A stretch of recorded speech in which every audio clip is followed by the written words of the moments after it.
టేస్టీకరమైన సర్వపిండి అయితే రెడీ అయింది. చూసారా ఎంత కరకరలాడుతుందో. చాలా బాగా వచ్చిందండి. తప్పక ట్రై చేయండి. మీరు కూడా నచ్చితే లైక్ చేయండి, షేర్ చేయండి, సబ్స్క్రైబ్ చేసుకోండి. మా ఛానల్ని సపోర్ట్ చేయండి. పిండి కోసం అయితే ఒక గ్లాస్ బియ్యం పిండి అయితే తీసుకున్నానండి. అలాగే చిన్న గ్లాసు పెసరపప్పు అంటారు కదా, అది నానబెట్టి శుభ్రంగా కడిగి పెట్టానండి. ఇప్పుడు ఒక 2 చెంచాల నువ్వులు, తెల్ల నువ్వులు, అలాగే ఒక పెద్ద చెంచా జీలకర్ర,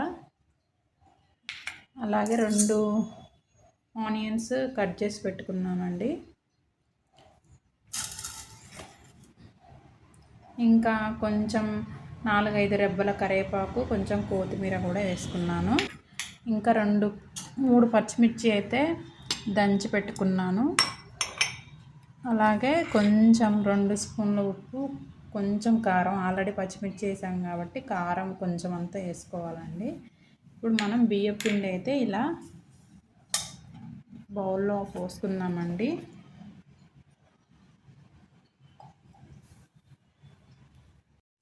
బియ్యం పిండి అయితే గ్లాస్ అయితే వేసానండి. ఇందులో పెసరపప్పు వేసుకోవాలండి. ఇలాగా వేసుకున్న తర్వాత నువ్వులు,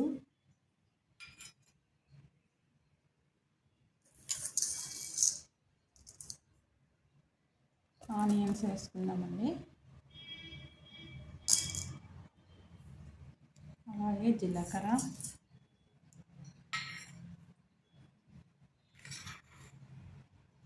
కరివేపాకు, కొత్తిమీర,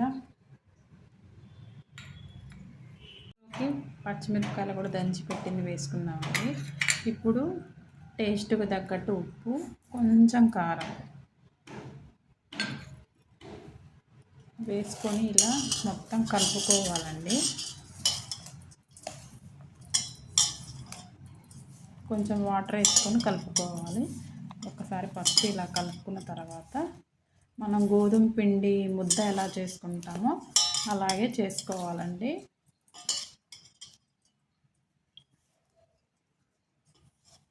లైట్ కొంచెం వాటర్ అనేది పోస్తున్నామండి. చూసుకొని ముద్దలాగా కలుపుకోవాలి.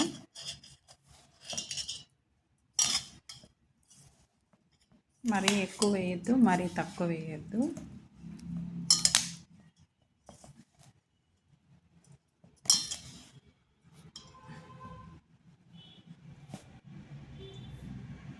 ఉండలాగా అయితే కలుపుకోవాలండి.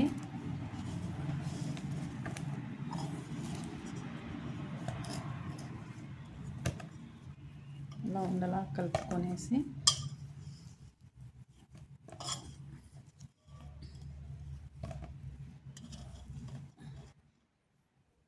అయితే తీసుకున్నా అండి.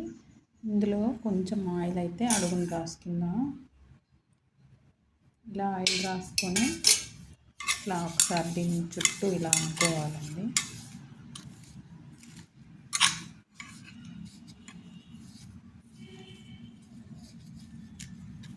ఇలా మొత్తం ఆయిల్ రానియాలండి. అప్పుడు ఇట్లా ఉండ చేసుకున్నాం కదా, ఇప్పుడు ఈ ఉండని దీన్ని మనం చపాతీలాగా చేసుకోవాలి. ఇట్లా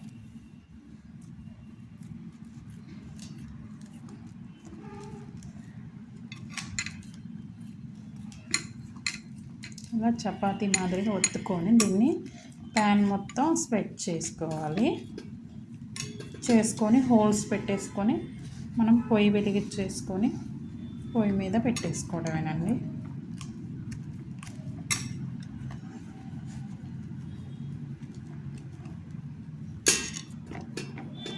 ఇలా ఎంత వీలైతే అంత పలచగా చేసుకోవాలి. మందం చేయొద్దు. మందం ఉంటే గట్టిగా ఉంటుంది. ఇలా పలచగా చేసుకోవాలండి.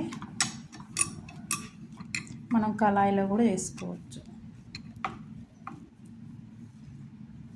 ఇట్లా అన్ని సైడ్ల వైపు ఇలా పలచగా ఒత్తుకోవాలండి. చూసారా?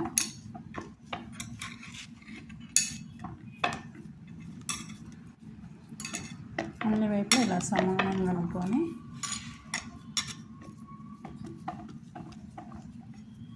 మిగతాయి కూడా వేరే కళాయిలో వేసుకోవచ్చండి.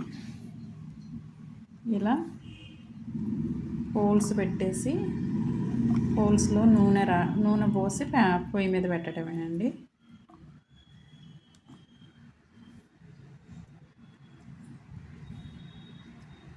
ఇక్కడ కొంచెం మందమైంది, దాన్ని కూడా ఇలా వేసుకోవాలండి.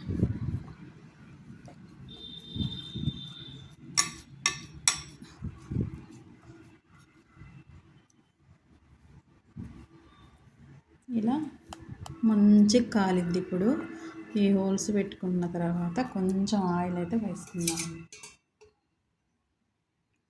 హోల్స్ మీద ఇట్లా ఆయిల్ అయితే వేసుకోవాలి.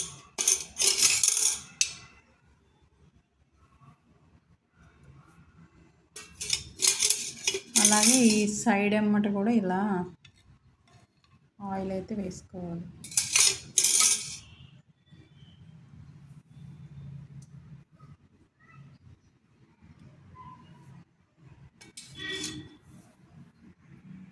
ఇప్పుడు మనం ఇది పొయ్యి మీద పెట్టేసుకుందామండి. ఈ కళాయిలో కూడా సర్వపిండి అనేది ఇట్లా నేను చేశానండి. అలాగే హోల్స్ పెట్టి కొంచెం ఆయిల్ అయితే రాశాను. పొయ్యి వెలిగించుకున్న తర్వాత ఇది పెట్టేసుకుందామండి. ఇలా ఒక 20 మినిట్స్ వరకు సిమ్లోనే పెట్టుకోవాలి. పొయ్యి అనేది సిమ్లోనే పెట్టేసుకోవాలి. ఒక 20 మినిట్స్ పట్టిద్దండి ఈజీగా. కళాయిలో కూడా పెట్టాను కదండి, అది చూసారా ఎలా నూనె అనేది మంచిగా లోపలంతా ఆ హోల్స్లోకి మంచిగా ఫ్రై అయిపోతుందండి. ఇది కూడా రెడీ అవుతుంది. ఇది కూడా మంచిగా ఫ్రై అవుతుందండి. ఒక 10 మినిట్స్ 15 మినిట్స్లో మొత్తం అయిపోతుందండి. వచ్చేసిందండి. ఒక్కసారి మనం ఇలా తీద్దాం. ఇలా ఇంకో సైడ్ వేసుకుందాం.